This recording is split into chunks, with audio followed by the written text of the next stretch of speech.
बातमी, कसबा पेठ आणि पिंपरी चिंचवडची पोटनिवडणूक जाहीर करण्यात आलेली आहे। या जागा रिक्त झालेल्या आहेत आणि या जागा रिक्त झाल्यानंतर तातडीने आता कसबा पेठ आणि पिंपरी चिंचवड इथली निवडणूक जाहीर करण्यात आलेली आहे। आताची सगळ्यात महत्त्वाची आणि मोठी बातमी, कसबा पेठ आणि पिंपरी चिंचवड इथली निवडणूक जाहीर झालेली आहे। अधिक माहिती घेऊयात, रणजित जाधव आमचे प्रतिनिधी आपल्या सोबत। रणजित, काय अधिक माहिती?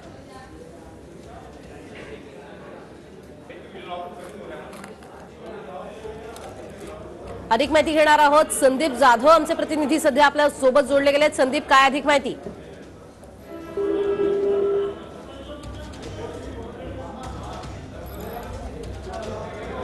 संदीप यांच्यापर्यंत आपला आवाज जात नाही। मात्र 27 फेब्रुवारीला विधानसभेची पोटनिवडणूक होणार आहे। आताची सगळ्यात महत्त्वाची बातमी आपल्या समोर येतेय।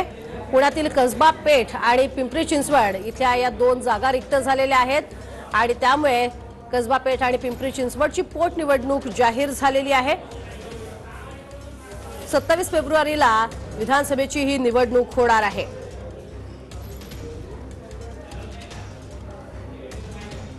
आताची सगळ्यात महत्त्वाची आणि मोठी बातमी समोर येते। कसबा पेठ आणि पिंपरी चिंचवडची पोटनिवडणूक जाहीर करण्यात आलेली आहे। पुण्याच्या माजी महापौरांचं निधन आणि त्यानंतर अधिक माहिती घेणार आहोत। योगेश गोडसे आमचे प्रतिनिधी आपल्या सोबत आहेत। योगेश, काय अधिक माहिती?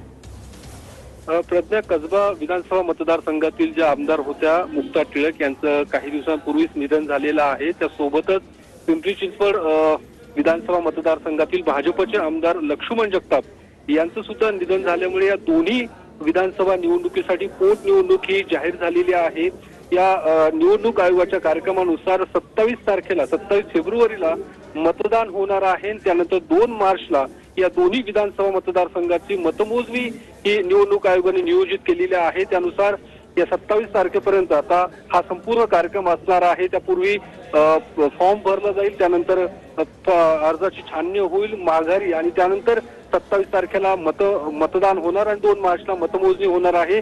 त्यापूर्वीच या दोन्ही विधानसभा मतदारसंघात खरं तर दोन्ही पक्षांकडून अर्थात भाजपकडून त्यासोबतच राष्ट्रवादी काँग्रेसकडून दावेदारी ही सुरू झालेली आहे। जे काही इच्छुक उमेदवार असतील त्यांची नावं सुद्धा सध्या चर्चिली जात आहेत।